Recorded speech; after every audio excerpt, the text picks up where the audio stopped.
राजगढ़ जिले में कोई घर के बाहर थैले में बम रखकर जा सकता है क्या?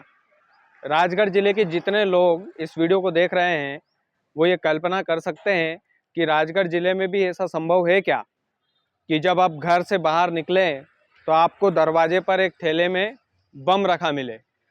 मुझे लगता है कोई भी कल्पना नहीं कर सकता होगा, लेकिन ये राजगढ़ जिले में हुआ है। अब ये जो कहानी आप पूरी सुनेंगे तो आपके पैरों तले से जमीन खिसक जाएगी बॉस। ये जो घटना हुई है ये राजगढ़ जिले के सुठालिया में हुई है, ब्यावरा तहसील के सुठालिया में। और एक व्यापारी सुबह सुबह जब पूजा पाठ के लिए उठते हैं और शटर जब उनकी पत्नी खोलती है और व्यापारी अपने घर के बाहर निकलते हैं, वो देखते हैं कि एक थैला पड़ा हुआ है। उस थैले को वो ऐसे पैर से खिसका देते हैं। उसके बाद में एक धमाका होता है और धमाका इतना ज़बरदस्त होता है कि उस धमाके की आवाज़ 300 मीटर दूर पुलिस थाने में भी जाती है। 1 किलोमीटर दूर जो है वहाँ तक भी उस धमाके की आवाज़ सुनाई देती है। आसपास के घर उस धमाके से दहल भी जाते हैं। आप सोचिए वो दृश्य क्या होगा। सुबह 5 बजे उस मोहल्ले की नींद खुलती है, सभी उठ कर के देखते हैं कि आखिर ऐसा हुआ क्या। तो देखा जाता है कि सुठालिया के सुरेश शर्मा नाम के व्यापारी घायल अवस्था में पड़े हुए हैं और चूंकि उनकी पत्नी भी उनको छोड़ने के लिए दरवाजे तक आई थी और शटर बंद किया था उन्होंने, इसलिए उनकी पत्नी भी उनके साथ घायल दिखाई देती है। आप सोचिए कि ये राजगढ़ जिले में ये परिदृश्य, बम के बम फूट रहे हैं भैया। ये परिदृश्य कौन कल्पना कर सकता है। और इसके पीछे की एक और इंटरेस्टिंग कहानी है राजगढ़ वालों। सुरेश शर्मा पर यह पहली बार नहीं हुआ है जब बम से उड़ाने की कोशिश की गई हो। सुरेश शर्मा पर यह दूसरी बार हुआ है। 3 साल पहले भी उनकी बाइक में बम रखकर उनको उड़ाने की कोशिश की गई थी। मंत्री नारायण सिंह पंवार साहब जब वहां पर पहुंचे तो वहां पर परिजनों ने बताया कि अगर 3 साल पहले ही ये जांच हो जाती तो ये जो दूसरा हादसा हुआ है ये होता ही नहीं। 3 साल पहले इस मामले को पुलिस ने सीरियसली क्यों नहीं लिया, सबसे पहला सवाल। दूसरा सवाल कि राजगढ़ जिले की धरती पर एक व्यापारी को बम से उड़ाने की कोशिश की जाती है। वो व्यापारी अभी अस्पताल में भर्ती है। आप उसकी मनोदशा समझ सकते हैं, उसके परिवार का माहौल समझ सकते हैं। सुरेश शर्मा जी के घर पर यदि मौका मिला तो मैं जरूर उनका हालचाल जानने जाऊंगा, लेकिन राजगढ़ जिले में इस तरह की जो घटनाएं हैं वो कतई बर्दाश्त नहीं होना चाहिए, क्योंकि हमारा राजगढ़ जिला शांति का प्रतीक है। और यदि ये क्राइम का अड्डा बनता है तो इसमें जिम्मेदारी जो है वो सरकार की रहेगी, सरकारी नुमाइंदों की रहेगी, पुलिस प्रशासन की रहेगी। कोई खुलेआम अपने राजगढ़ जिले में बम विस्फोट कर रहा है और उस आदमी पर सीरियसली एक्शन तो जाहिर सी बात है लेना चाहिए।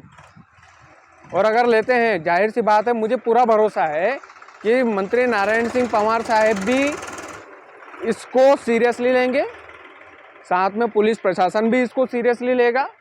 और एसपी साहब ने सीधे सीधे तौर पर बोल दिया है कि इसकी पूरी पूरी जांच की जाएगी और जांच की भी जा रही है। राजस्थान से इसके लिए टीम बुलाई गई। मध्य प्रदेश और राजस्थान की कंबाइंड टीम इसकी जांच कर रही है कि ये बम जो है ये कहां पर बना होगा। और इसकी सुगंध से जो पहला अनुमान राजगढ़ जिले के एसपी धर्मराज मीणा जी ने जो बनाया था वो ये था कि ये पटाखों से जो बारूद बनता, मतलब जो जिस बारूद से पटाखे बनते हैं उसका ही ये बम बना होगा। ये मेन अनुमान उनका था। लेकिन इसमें कई सारे राज खुलेंगे, धीरे धीरे खुलेंगे और खुलना भी चाहिए। और इस तरह के थ्रेट, इस तरह की धमकियां और इस तरह की कोशिशें राजगढ़ जिले में क्यों हो रही है। एक व्यापारी जो अपनी मेहनत से अपना व्यापार चलाता है उसको आप बम से उड़ाने की धमकी नहीं, कोशिश करते हैं। आप सोचिए कि कितना बड़ा वो विस्फोट हुआ था और उनकी हालत अभी गंभीर है। हम चाहते हैं कि प्रशासन इसमें मदद तो करे ही, लेकिन चूंकि नारायण सिंह पंवार साहब वहाँ के मंत्री हैं तो वो सरकार से गुजारिश भी करें कि उस व्यापारी के परिवार को कुछ मुआवजा मिले ताकि वो उनका इलाज ठीक ढंग से करवा पाए। दूसरी सबसे बड़ी बात कि जांच टीम जो है वो गठित, एक अलग से गठित होनी चाहिए। हालांकि मंत्री जी ने बोला है कि पुलिस टीम को आदेशित किया है कि आप जांच कीजिए, लेकिन हमारा यह मानना है कि ये कोई छोटी मोटी घटना नहीं है, ये संदिग्ध मामला है और संदिग्ध मामलों की एक अलग से टीम गठित होना चाहिए।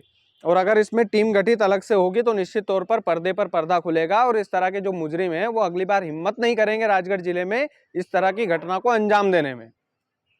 मेरे अनुभव से ये जो घटना है वो बहुत दुखद है। मेरे अनुभव से इस तरह की घटना राजगढ़ जिले में मैंने पहली बार देखी है कि किसी को बम से उड़ाने की नाकाम कोशिश की गई। ये बहुत दुखद है। सुठालिया का वो व्यापारी का जो परिवार है, सुरेश जी शर्मा का जो परिवार है, उन परिवार के साथ हम खड़े हैं और पूरी मदद के लिए खड़े हैं। दुर्भाग्य से हम अभी राजगढ़ की धरती पर नहीं है, लेकिन ये जब खबर पड़ी तो थोड़ा सा दिल मायूस हुआ। लेकिन आप लोगों से कहना चाहते हैं कि इस वीडियो को ज़्यादा से ज़्यादा शेयर कीजिएगा, ज़्यादा से ज़्यादा शेयर कीजिएगा, ताकि लोग अवेयर हो पाए कि राजगढ़ जिले में भी इस तरह की घटनाएं हो रही है। बहुत बहुत धन्यवाद, बहुत बहुत शुक्रिया। चैनल यदि आपने सब्सक्राइब नहीं किया है तो प्लीज़ कर लीजिएगा।